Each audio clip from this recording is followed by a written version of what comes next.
Hi everyone, so you join me again on a flowery bit of the allotment, though you can't really see it because I'm stood right in front of it. Today I am going to be making a caramelised onion chutney. Now all my onions are drying in the shed, so I've come up to the allotment and I am freezing to get some of my onions which have been drying, and then I'll be heading home to make the onion chutney. I'm also up here because I want to pick some nasturtiums, I want to pick some cosmos, and I'm going to pick some dahlias. I'm going to dry them out for around 3-4 weeks perhaps, because I'm going to use them this year in floral soaps for my friends and family for Christmas. I can't say too much because I know some of my friends and family who I will be gifting this year will be watching this video, so I'm going to be a bit sneaky and a bit quiet about it. So I'm going to be chopping the flowers off like I said, and then I will be getting my onions, and then I'll be getting home in the warm, because even though it's only the second week of October now, the weather has really turned and it's really quite cold. It's about 6 p.m. now. I don't have much time before it will start to get dark either, so I really need to get cracking. As always, I just wanted to say thank you to you guys who have subscribed in the last week. I really appreciate it, and for those of you who have left me some awesome comments on Instagram. So let's get to it. I am really cold. So I'm going to pick some flowers first, so just a bit of an excuse for some flower spam on my video, and then I'll show you the onions, and then I will head home to get warm. So here is my nasturtium patch. Well, it's an accidental nasturtium patch. I did have nasturtiums here last year when the allotment looked very different and they've self-seeded, so I left them basically just to do what they wanted. So now I'm going to cut some off to hang and dry. The only thing to be wary of is make sure if you're drying flowers or hanging flowers, leave as long a stem on there as you can, just because it gives you something better to hang them from.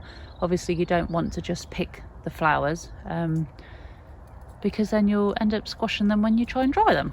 But yeah, I'm going to pick a few bits now.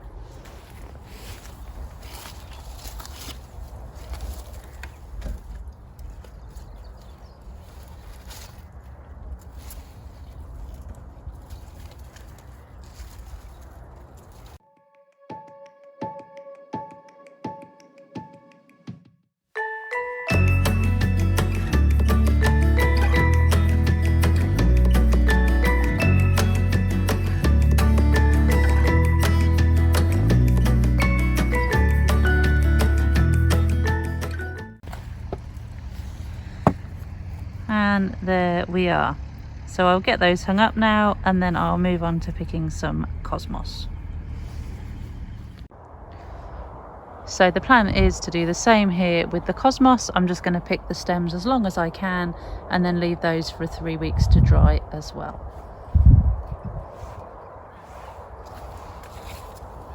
Just watch out for these massive sunflower heads.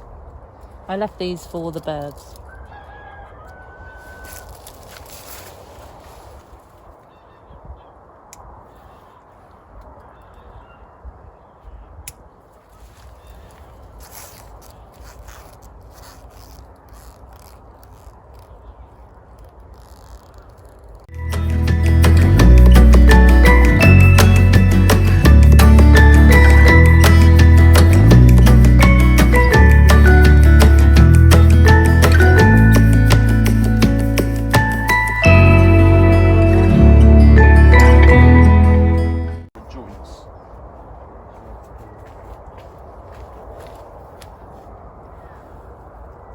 And there we are.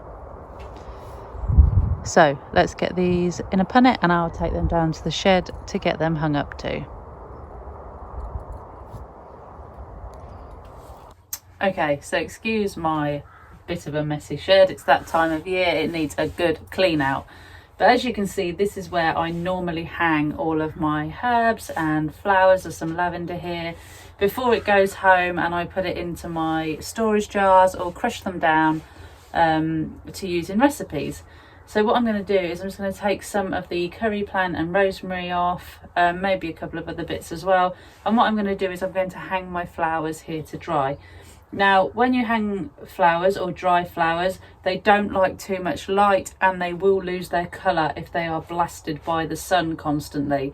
So I tend to keep them in my shed. There is a little bit of light through the window behind me, but it's not a big window and it is kept pretty dark most of the time.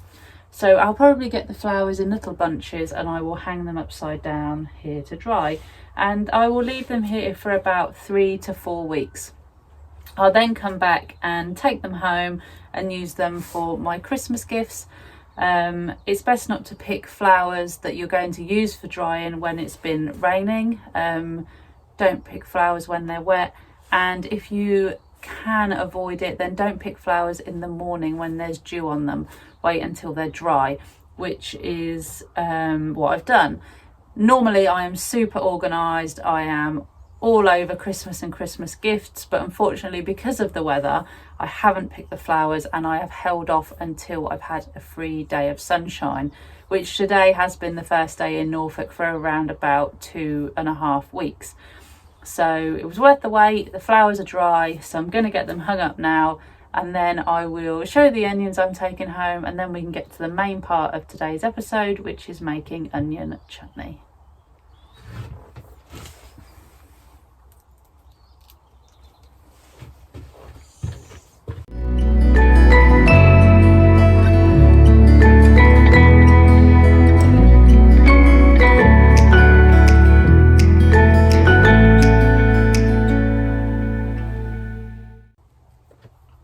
So I try and hang them in little bunches.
And there we go. So like I say, I'll keep these here now for 3 to 4 weeks and then they will be ready to use. But for now, I'm going to grab some of my onions here and take them home. Okay, so I'm back from the allotment and feeling a lot more warm and toasty. I think a hot chocolate is on the cards for later on. So I'm going to do what I normally do with the recipe videos, and I'm going to show you the ingredients that you're going to need and how we're going to make it.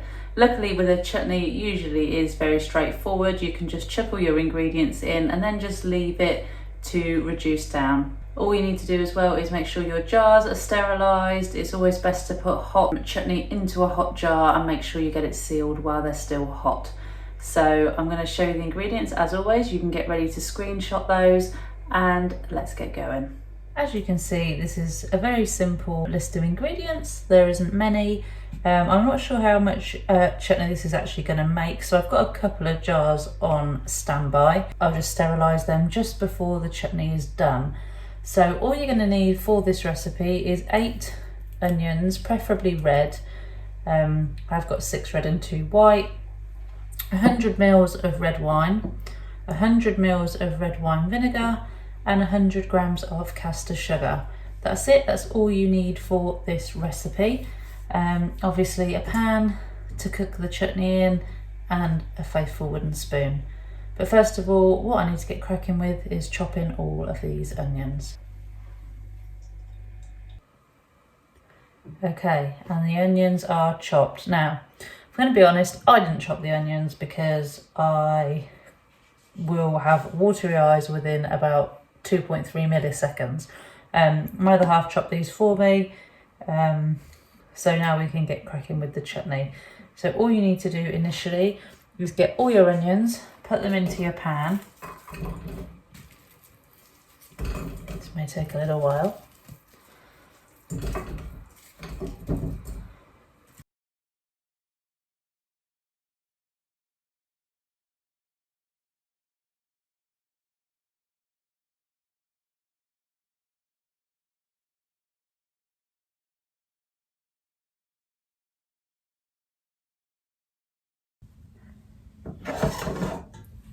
Okay, so when you've done that, all you need to do is add your 100 grams of sugar and give it a stir.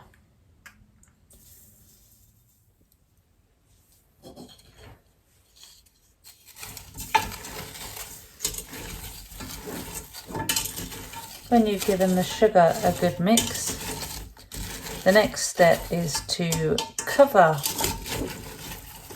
the onions and just slowly cook them on a low heat for 10 minutes, just so they soften up.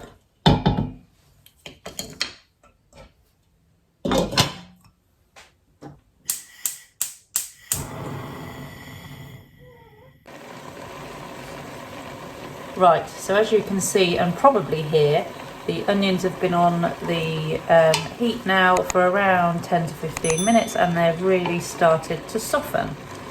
So all I need to do now is add the 100 ml of red wine vinegar and the 100 ml of red wine.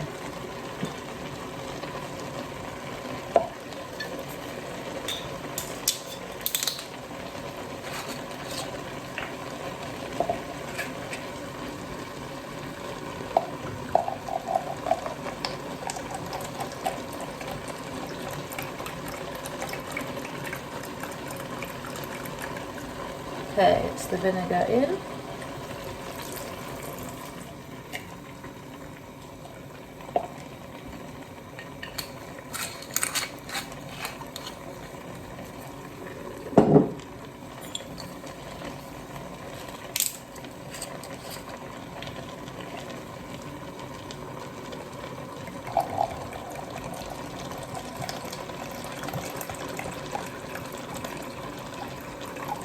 And the red wine.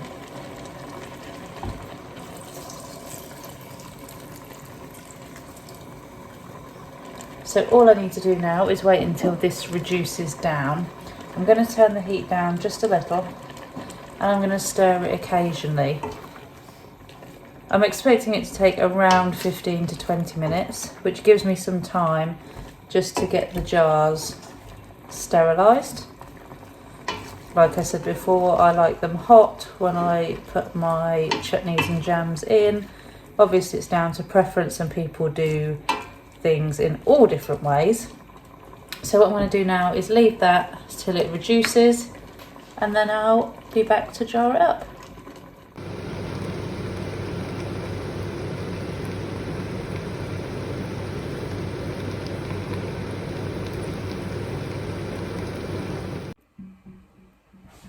Right, and here we are finally. Now I say finally, you can take a look.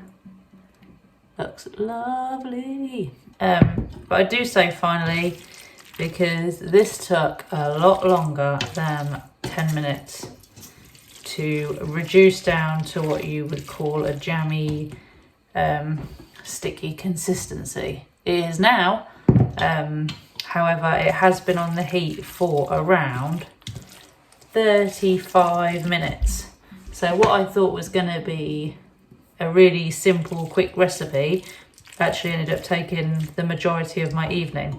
Now, don't get me wrong, it was a great recipe in the sense that you didn't have to do a lot, you just had to leave it to reduce down and do its thing basically.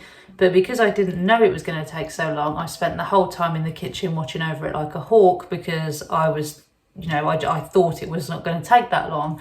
So I thought there was something wrong with what I'd done. Obviously there isn't, it's fine, it's great. But just bear that in mind, if you are going to do this recipe, you need to put a bit of time aside. Now I've got my sterilised jars. I've got a couple of sizes, so depending on how much this makes, I might give a couple of jars away for Christmas. This should store, if it's airtight, for between 3 and 6 months. And once you've opened a jar, try and use it within 2 weeks, and store it in the fridge, of course. So I've got a few jars this size, I've got a couple of jars this size, and I'm just going to fill them now and see how I get on. Always remember, when you are filling jars, try not to get any of the chutney or the jam or whatever you're making on the outside of the jars. If you do, make sure you sort of clean it off as quickly as you can.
Well guys, that's it from me this week. As you can see, I did manage to get 6 jars of red onion chutney. God, I forgot what I was going to say then. 3 jars which are quite small. These are going to be used as probably gifts for family, for Christmas, things like that. And then for the rest of the jars, they're a much bigger size. So a proper size jar that you probably find in the supermarket.